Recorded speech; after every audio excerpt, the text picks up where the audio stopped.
Welcome to Dr. TSPR show. This is Dr. Tangella Shiva Prasad Reddy alias Dr. TSPR. Namaste, Adab, hello and a warm welcome to today's live program. And first let me introduce our honorable guest, one of the distinguished in environmental programs, environmental activist, is a risk analyst and ex-consultant, United Nations Environment Program. In the flyer it came it as a committee, but it has to be corrected. We will correct it. So welcome to the special show, sir. This show, the COP26, is a victory for those all aspiring for clean air, clean water, pure water, and nature friendly environment for an enviable living. So that is the reason why COP26, is it a failure, or we say is it a hero or a criminal? That has been the topic, whether COP26 is a hero or a criminal, which was held in Glasgow, and we will have Indian perspective also going along with that. Sagar Dhara was in Glasgow attending, and let us hear from him without wasting any time. Welcome to the show, sir. Go ahead, sir, please. Your voice, sir. Volume.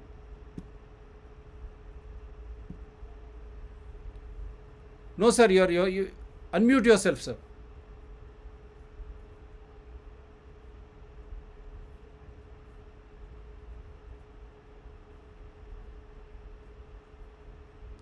Yes, sir. Yes, sir. Please, please go ahead, sir. Or whether it was a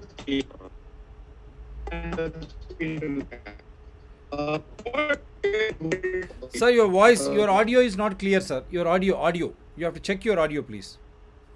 Like the inclement weather which is prevailing in India, in Hyderabad and in Kerala, in Andhra Pradesh, we have seen devastation. That too in winter's time and extreme heatful conditions. On the other side, a heavy downpour. This is what is happening. That is why we said whether Glasgow Conference of Parties was a hero or a villain. Why we say villain is everyone try to understand. This is we are in the midst of November, winter. Are you feeling any cold or heat wave persisting, or it is raining? Yes, sir. Please go ahead. Your audio is a problem, sir. That voice is not at all clear, sir. Let me get a pair. Voice somehow voice is not able to. Keep speaking. No, the voice. You try to speak in a different angle, sir. Let me see.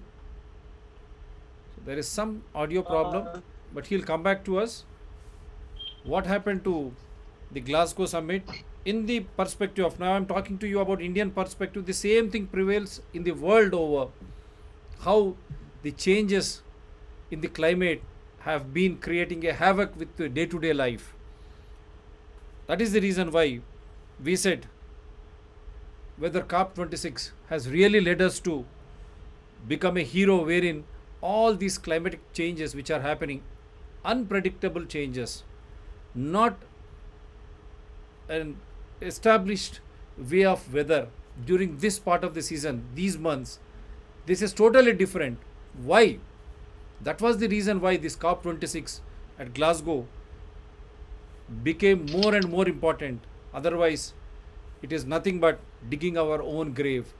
Not only ourselves, this present, but inevitably we are trying to destroy the wonderful future of our own offspring, kith and kin, because we are here to carry the mantle of providing or carrying this so that our future generations can also enjoy. Otherwise, we will become extinct. We will become extinct.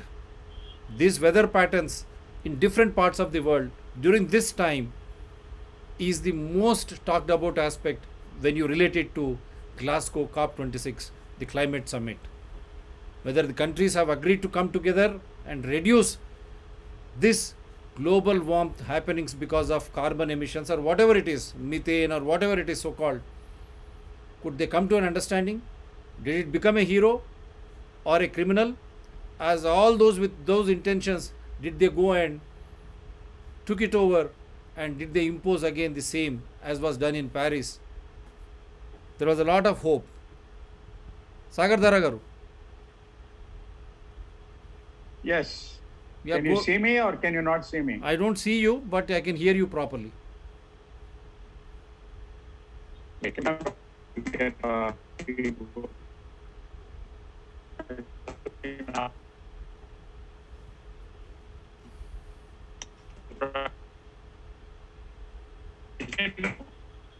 I can see you, but the audio is not good.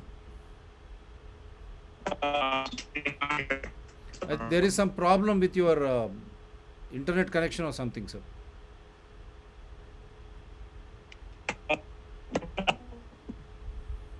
When you spoke without the video, I think it was very clear. Let us stick to that at least. In the course of time, you can open up the video.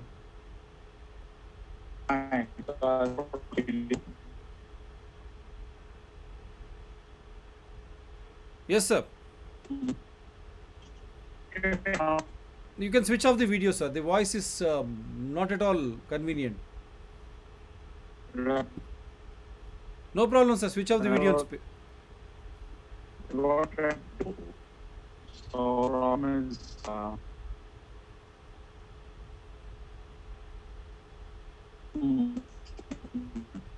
so even Zoom is not helping your cause, sir.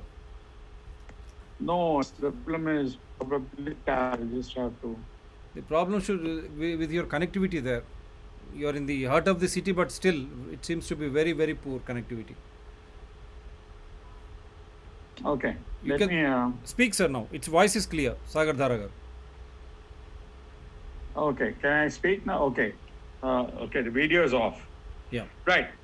So, what did COP26 really try to achieve? What it tried to achieve was the ambition that the Paris Agreement talked about, that is to keep the temperature below 1.5 degrees if possible, but definitely under 2 degrees. This was the ambition. Now, to do this, basically, the device that they used was to basically try to get as many countries to get off fossil fuels as quickly as possible, so that we are able to reduce our emissions by 45% within the next 10 years.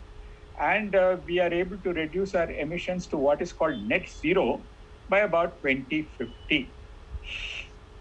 Now, by the time the COP26 happened in Glasgow, except India and Russia, the other countries had already, other major countries had already committed. Now, there are 6 countries which basically contribute 70% of the emissions, and it is these 6 countries which really matter the most. They are basically China, US, European Union, if I were to consider that as one country, then India, Russia, and Japan. These 6 entities or countries together contribute 70% of all global carbon emissions. Now, of these, except India and Russia, had committed to reducing their emissions to net zero by 2050. China being the only exception. China said that it will reduce its emissions to net zero by 2060. The meaning of net zero is that the amount of emission that is put out by a country is also removed by that country. That's what it means. Okay. Now, when COP26 began, Russia and India also committed to a net zero date. India committed to 2070 and Russia committed to 2060. Okay, so this was basically what had happened. Now, the other discussion that happened was the ending of coal use as quickly as possible, and United States and Canada and 18 other countries committed to COP26 to stop public financing of fossil fuel projects by the end of 2022. This is what they committed to. Another 130 countries, which did not include India, committed to stopping deforestation and even trying to reverse it by 2030. India was not part of this coalition. India was part of the coalition on solar energy, which it steered along with UK, and basically another 80 countries backed this thing. Now, as far as climate financing goes, that unfortunately, did not hit the kind of targets that people were expecting that it would hit, and that was a bit of a disappointment for a lot of people. And finally, 48 countries got together under the leadership of Bangladesh and said that, basically that these countries are highly vulnerable, and therefore they demanded that a climate emergency be announced. Now, this is what happened. Is this going to stop global warming and allow the temperature not to exceed 2 degrees? Certainly not, because these ambitions and goals are inadequate. And even right now, the current thinking is that the temperature will definitely rise about 2.5 degrees and probably will be closer to about 3 degrees by about 2100. Now, what specifically did India commit? When Prime Minister Narendra Modi got to COP26, the first announcement that he made was basically that India would commits to a net zero emission by 2070. And then he said that 50% of all energy requirements will, by 2030, will be met by renewable energy. The third thing he said is that India will reduce its projected carbon emissions by 1 billion tons by 2030. And India will reduce its carbon intensity of its economy to less than 45%. Now, this is what Modi committed. He also committed saying that India's non-fossil fuel capacity will reach 500 gigawatts by 2030. Now, is this adequate? Is the question. Like I said about the global, goals that were set in Glasgow, they are completely inadequate. And the current thinking is that this is completely insufficient to meet the Paris Agreement goal that we remain under 2 degrees, preferably under 1.5 degrees warming by 2100. Now, there are three questions that really come into play in this whole thing, which we need to address. The first question is 1.5 a realistic target at all? And the answer is no, it is not. Simply because the IPCC report that was released in August of 2021 tells us quite clearly that we are already 1.1 degree Celsius above pre-industrial temperatures, and that if we scrub out the aerosols from the atmosphere, that is, we scrub out the pollutants, we will actually be at 1.5 degrees Celsius today. So we are already at 1.5 degrees Celsius. So 1.5, the hope that COP26 kept on repeating as a mantra out there, everybody kept repeating this as a mantra, that we must keep 1.5 degrees alive, that is a lie. We are already at 1.5, and therefore we must ask our governments to tell the truth, that we are already at 1.5 if we scrub out the aerosols, and that now we must set a realistic target. Okay, so this is point number one. Point number two is what we are asking for in controlling the climate crisis that we are faced with is the biggest epochal change that the world and human society has ever seen. Now, there have been epochal changes in the past, like the entire shift from agriculture to industrialism, from pre-agriculture to agriculture. These are epochal changes. And epochal changes of a smaller order, like, for example, the end of colonialism and things like, the move from feudalism to capitalism, which was spearheaded by France in the French Revolution, or the end of colonialism, which was spearheaded initially by America and subsequently by a lot of colonies like India and so on. These epochal changes have never been made by governments. these epochal changes have always been made by people.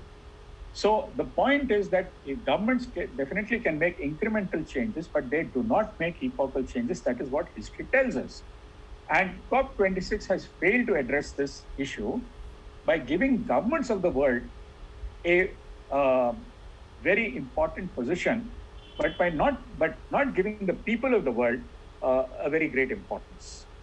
Now, they did give some opportunity to what they call observers, but they heard some of the observers, but did they really listen to what the observers were saying? Did they listen to what really was being said on the streets on that particular Saturday in Glasgow, when about 1 lakh people took to the streets and said, we will take in refugees into Scotland, that we want a system change, we want to keep the climate. Did COP26 listen to these 1 lakh people on a cold day when it was raining? You had 1 lakh people on the streets saying that what COP26 is doing is completely inadequate. Did they really listen to these people? No, they didn't. Now, this is what happened. This is what the governments did. They just did not listen to the people. So what people have to do now is to put even greater pressure on their governments that please listen to what we are saying. We want to live. Okay. So this is the second question, that epochal changes really are made by people and not by governments. And it's time the governments sat up and listen to their people. And if they don't, then the people will have to make their governments listen to them. The third point, which is a far trickier issue, is really there are two issues which COP26 or the world is trying to grapple with. And these two issues are in collision, head-on collision. They're 180 degrees apart. The first issue is what is called getting the world to become net zero. That is, getting the greenhouse gas emissions to become zero by about 2050. The second issue is really what people call climate justice.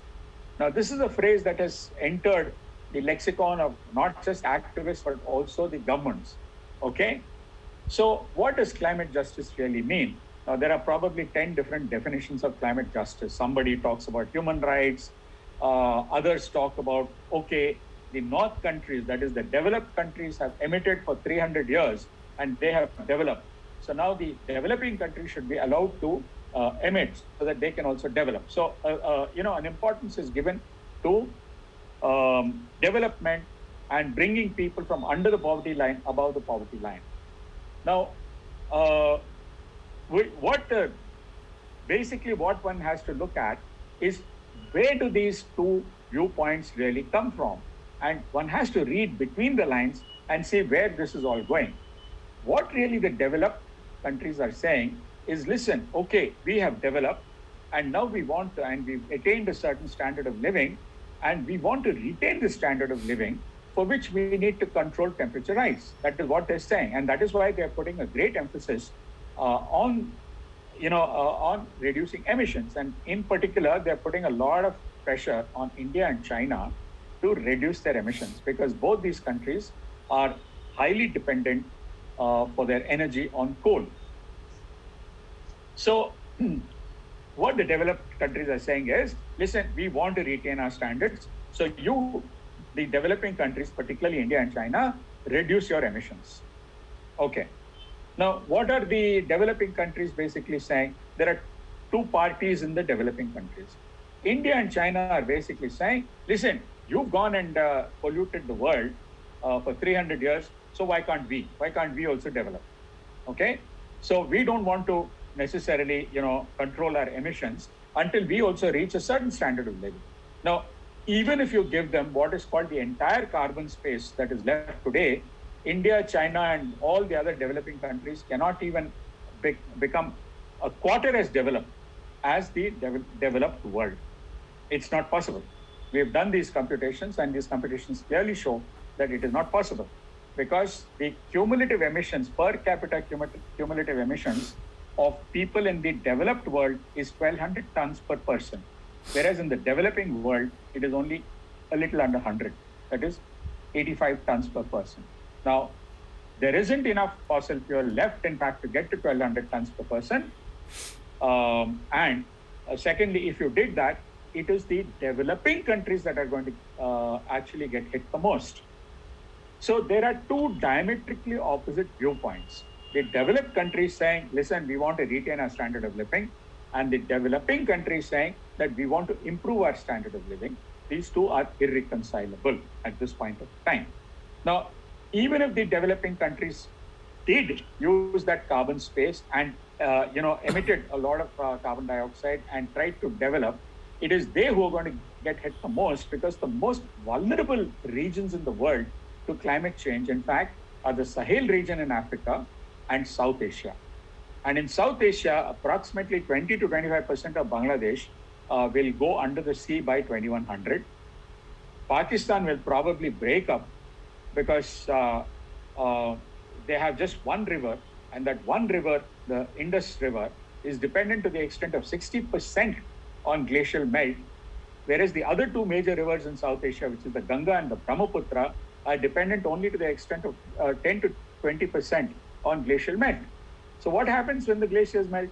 The Indus will have less water flow, and just like what has happened in India between Karnataka and Tamil Nadu, there will be conflict over water between the Pakistan part of Punjab and the Sindh part of Punjab. Now, I'm not saying it's definitely going to happen, but this is what has happened world over in between Israel and Jordan and Syria, between Turkey and Syria and Iraq, between Egypt and Ethiopia and Sudan and South Sudan. So water wars is something that is on the cards within the next decade or two. And Pakistan is no angel, no exception to what has been happening in other parts of the world. You're going to have a similar problem in Afghanistan, that the Amu Darya is dependent to the extent of 70% on glacial melt. Maldives will be completely drowned out by 2100. Bhutan and Nepal will face what are called glacial lake outburst floods, which is flooding of their rivers and riverbanks because of sudden bursting of the moraine dams that are there, which hold the glacial lake in check. Now, at the bottom of every glacier, not every, but of most major glaciers, there is something called a glacial lake, which is held by a natural dam.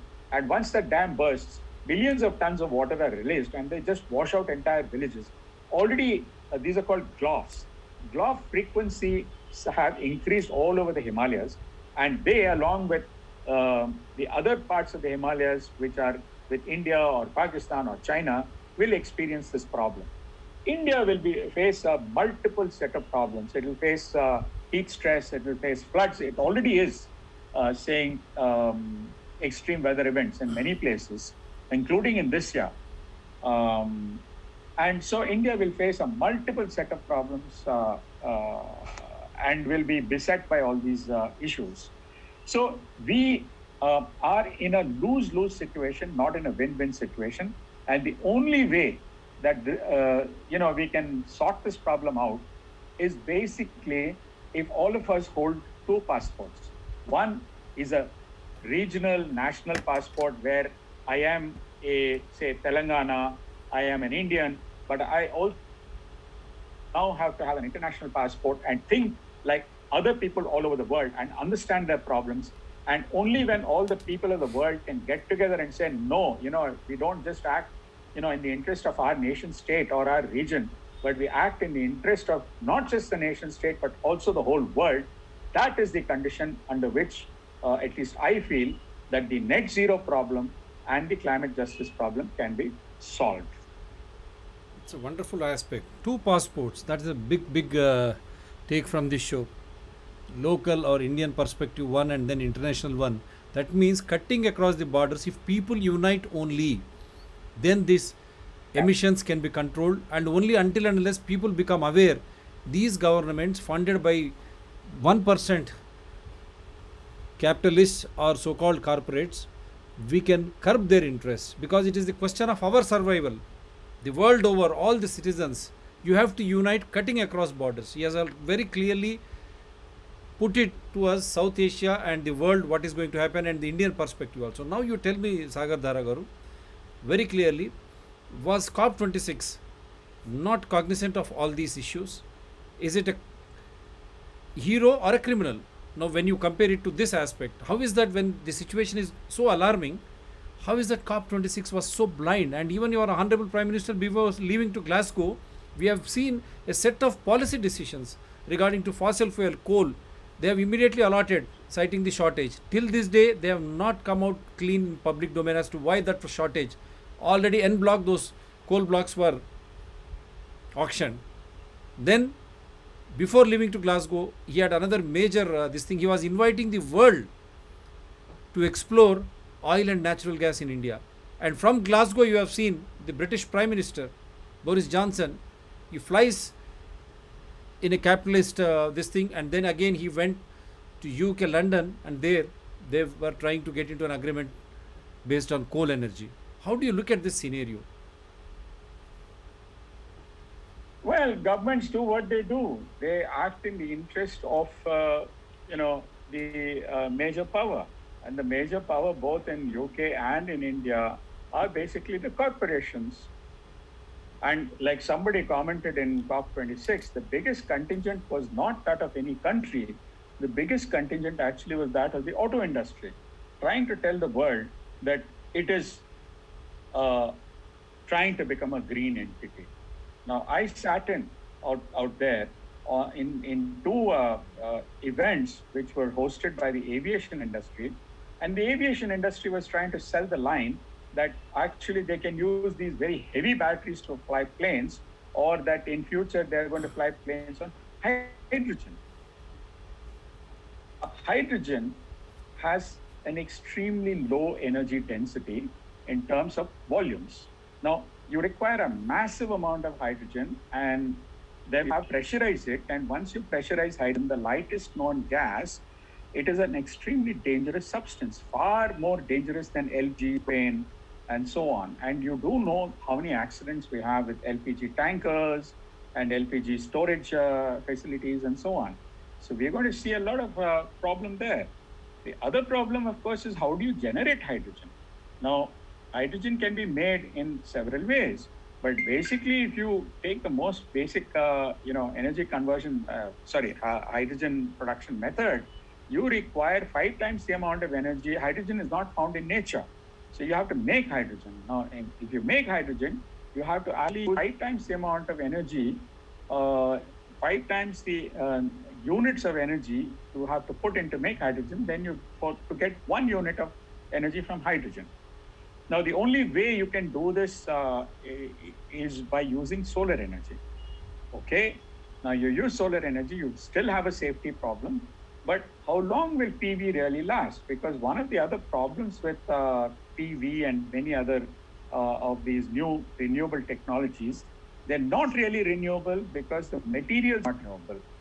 Now, to connect a PV panel to the grid, you require copper. Copper is exhausting out. Another 60 years, and you're going to have to recycle copper. And so copper, the availability of copper will diminish. And so what do you connect the PV panels with to the grid?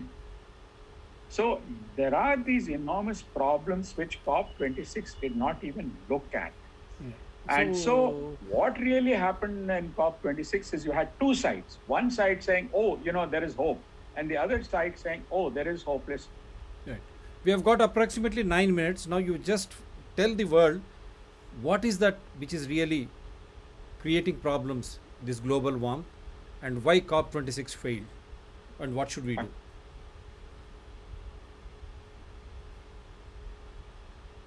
It is for these two sides to. Most of the players, the government players, are really talking on behalf of the corporates, in which case they are going to try to sell you hope. The thing is, are they being successful in selling hope? Now, I did talk to some of the representatives of some developers, and they did what was hitting them. I mean, they knew what was hitting them, but they were quite helpless in terms of being able to change the course of events out there. So, basically, the of this China, US, European Union, and to a smaller extent, India. The rest of the countries really were almost like non-players out there. Now, what is that? What is that? So this is the politics of Yeah, go ahead, sir. We have just 8 minutes. Kindly go ahead. this is the this is the politics of COP26 versus the poor. Now, it's up to you to choose sides. Whose side are you on? What is that which is really creating problems now? Why this global warming, and why COP26 failed? Why global warming? Because basically the developed countries have just used too much fossil fuel and therefore have emitted a massive amount of greenhouse gases. Now, 25% of this population, that emissions from unemployed. Sir, it is disturbing. Your audio is just. Yeah. Go ahead, sir. So, Sir, audio, sir, please. Yes, sir. what I make it? Audio is a problem, sir. Developing countries Now it's clear. Please go ahead. try to what the developing countries try to emissions alone that you need to look at. You need obviously it is roughly about something like about 85% of the total emissions that have been made so far have really continuously point out. Except that the logic that developing countries say is that since you've emitted, give us also the right to emit. Now, if there is more emission, the problem it's the developing countries that are going to get hit the worst. So how do you really solve this problem? The problem ultimately is to try and redefine what is climate justice. And I redefine it. I say that Sir, audio, sir. created a burning fossil fuels. Developed countries have created a lot of wealth by burning fossil fuels. This wealth should be shared equitably all over the world. But burning fossil fuels has also created risks. And these risks are will be borne inequitably by the developing countries.